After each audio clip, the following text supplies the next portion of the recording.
The man lying on the bed had been in a coma for days. Overzealous bloodletting by the physicians, coupled with the rheumatic fever, took their toll, and on April the 19th, during a mighty electrical storm, Lord George Byron passed into the land of fable, legends and heroes, immortalised by his poetry and worshipped throughout Greece for his part in the battle for independence.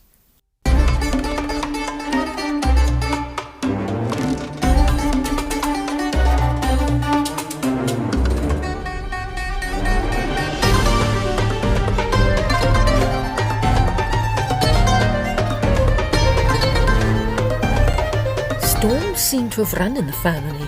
Byron's grandfather, Vice Admiral John Byron, survived shipwreck and, later on, a stormy passage during the American Revolutionary War, earning him the nickname of Foul-Weather Jack.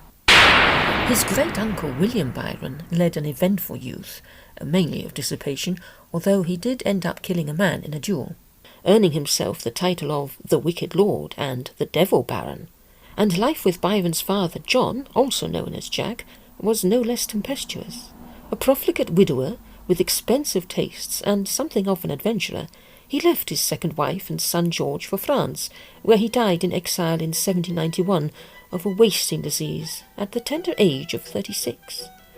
George, ever precocious, came into the baronetcy at age 10 and fell violently in love with his cousin Margaret Parker a couple of years later, sustaining an ebullition of passion for her which led to his first dash into poetry.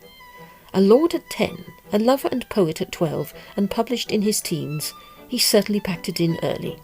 After all, life was short and full of discovery.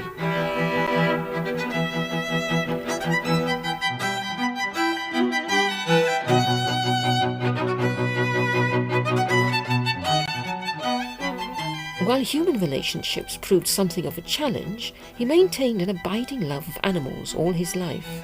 His truest friend might be said to be his dog, Boatswain, whom he nursed through rabies, and to whom he dedicated a tombstone and a poem, the closing lines of which may be quite telling. Ye who behold perchance this simple urn, pass on, it honours none you wish to mourn. To mark a friend's remains these stones arise. I never knew but one, and here he lies.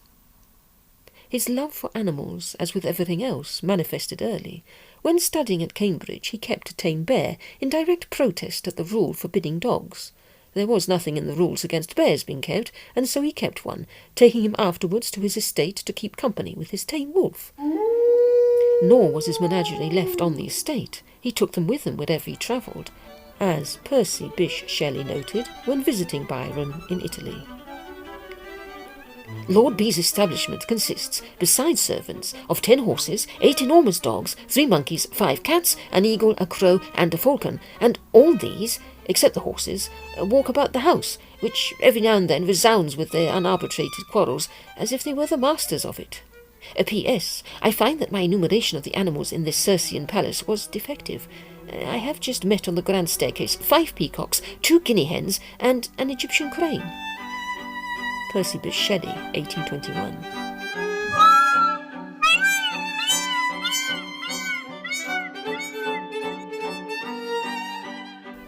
The Shelleys visited Byron on various occasions, and it was of course at Villa Diodati that the ghost story competition was thought up. They had been reading a collection of ghost tales, a Phantasmagoriana, and, in the way many of us do, decided they could do better. The company consisted of Byron, Percy and Mary Shelley, and Polidori, Byron's physician. There seems to be a special energy in storms that kick-starts the creative button in our brains. Who hasn't felt an urge to think up something, either when hiding under the table or staring out of the window as the elements crash across the landscape? Perhaps this was the same energy that fired up the company to their project. Days passed, and Byron's inspiration quickly evaporated, leaving only a fragment on which Polidori later based his vampire tale, while Mary Shelley... Night waned upon this talk, and even the witching hour had gone by before we'd retired to rest. When I placed my head on my pillow, I did not sleep, nor could I be said to think. My imagination, unbidden, possessed and guided me, gifting the successive images that arose in my mind with a vividness far beyond the usual bounds of reverie. I saw the pale student of unhallowed arts kneeling beside the thing he had put together. I saw the hideous phantasm of a man stretched out, and then, on the working of some powerful engine, show signs of life and stir with an uneasy, half-vital motion. Mary Shelley, from her Introduction to Frankenstein, 1831 edition.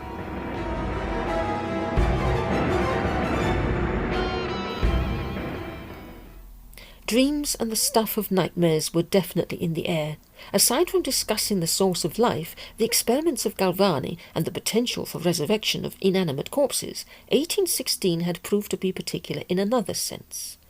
It was the year without a summer. I had a dream which was not all a dream.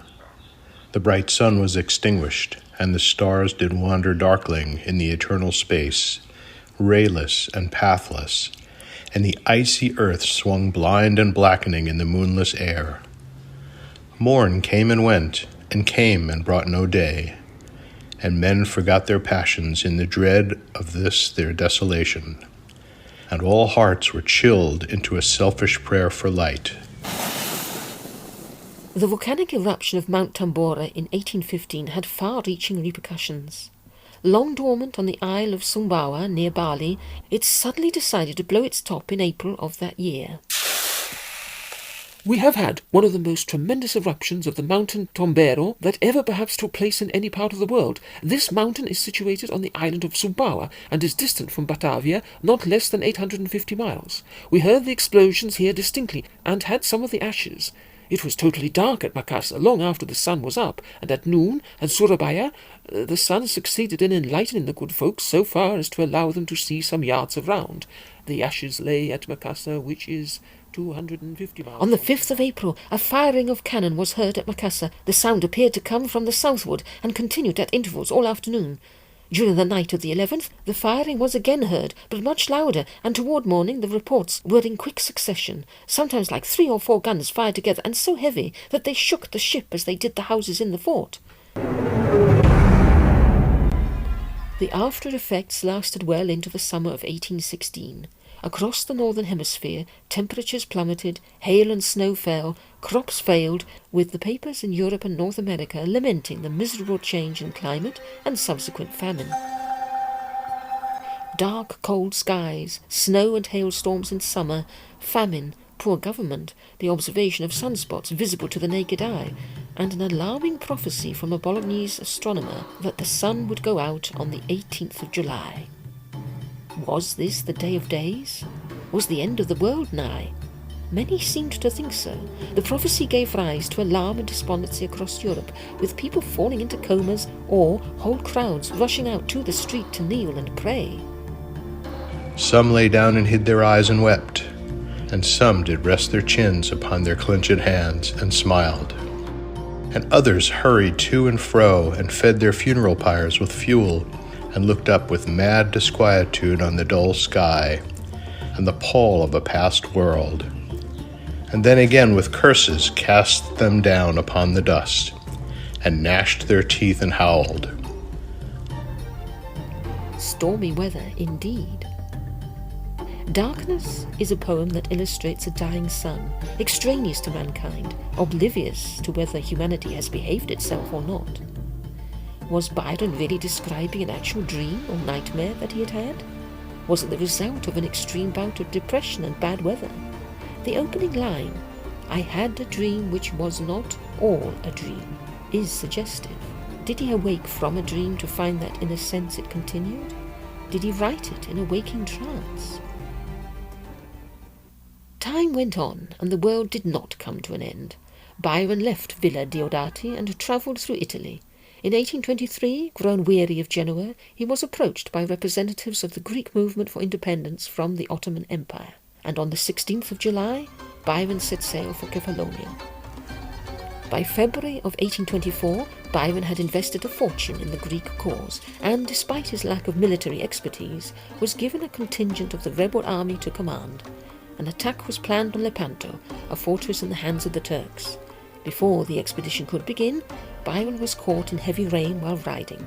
Fever and rheumatic pains followed, and by the 12th of April his condition had worsened. Repeated ill-judged bloodletting weakened him further, and on the morning of the 19th, during the last storm of his life, he passed away in a coma. It is to be hoped peacefully and at peace.